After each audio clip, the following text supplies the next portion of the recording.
The next caller is from Barnet, and it's Kevin. Good morning, Kevin. Good morning, Mr. Khan. Good morning, James. Hello, Mr. Khan, back in 2018, in a mayor's question, it was raised with you that air conditioning on London buses did not function. You said you were going to deal with it. In 2019, the air conditioning on London buses still did not work. In 2020, summer, you turned the air conditioning off because of COVID. But in November of the same year, you appointed a contractor to come in and upgrade the air conditioning system on London buses.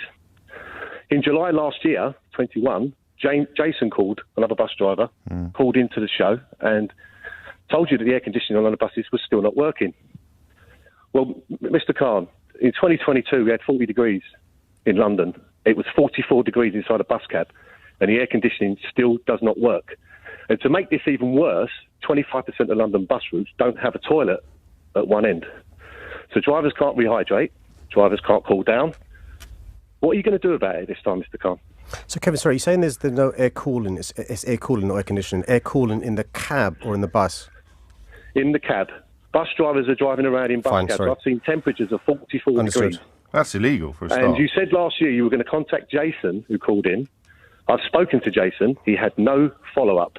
No, he did. That's not correct. And that he did a follow-up because every time I come back on LBC, I make sure, and it's just a fact, James, that the promises I made in the previous speech to Sadiq have been actioned. So that's not accurate. In relation to the air cooling, that has been resolved, and so let me. Well, he's in a bus. You're a bus driver. No, I understand. So it's not been resolved, Mr. Khan. Right. Well, let me go back and check that because, and again, before I come on Speak to Speak next month, I'll make sure I've got a response so I can next time when I'm challenged, say it's been responded. But let me be frank. 41 degrees. We aren't ready for that. All right. We aren't ready for 40 degrees. We're not ready for mid-30s as a city. Put aside buses, tubes, homes, places of work, the public realm.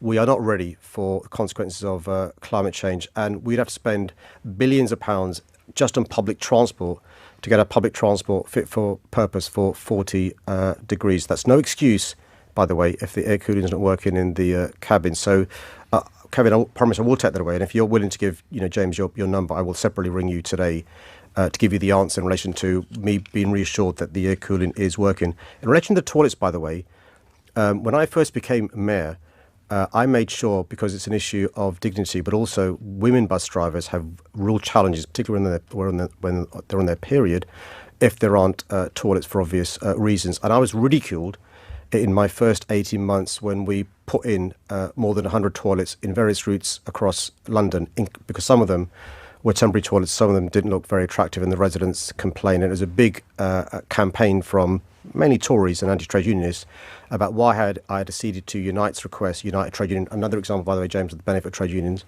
of having bus drivers having access to toilets. I'm not aware of the routes you referred to, Kevin, but I appreciate you may want to keep anonymity. If you were to give James the routes where there aren't loos, again, I'll look into that, because in 2022, it's not acceptable for a bus driver not to have access to a toilet at both ends of a journey. Not to be pedantic, I don't know whether you were ridiculed or not, but the complaints were fairly valid. People didn't want portaloos at the bottom of their front gardens, did they? No, there was ridicule about my priority, my first year being loos for bus drivers, right? Okay. But it is important for bus drivers to have access to loos and so forth. The alternative, by the way, was bus drivers being criticised for male bus drivers for going to the toilet on the side of a wall of people's homes and stuff because they're so desperate to go for a pee, or parking their buses to go to a McDonald's to go to the toilet and so forth. So that's why I was perfectly happy to be ridiculed in my first year. My workload is getting bigger with every call at the moment. All of the following up and checking back. James, the reason why it's supposed to be an easy hour for me. No, James, the reason why I say this is because I should be held to account, but also I need to be reassured that people like Kevin, and he mentioned Jason, have had their calls, actions. So this is a way. I mean, you can separately, Kevin, email City Hall, or contact me in City Hall. But this is a good way of the checks and balances to make sure. For sure. This concern, which is upsets me, Kevin, that bus drivers haven't got the toilets that you're mentioning. The air cooling, again, I was reassured that's been action. Again, I'll follow both those things up. I suppose we should give you some credit there for talking about bus drivers for about 8 minutes without mentioning your late father. Well, but on a serious note, that's why it upsets me. I know, obviously. In another life, my father's passed away, but in another life, Kevin will be my dad. Imagine not being able to go to the loo, but imagine if you're a woman bus driver on a pit. It is upsetting, and it shouldn't be happening, Kevin. And I apologise profusely if it has happened. So I'm not going to pretend that there isn't a route where there's no access to a toilet, or that your bus drivers haven't had a big problem.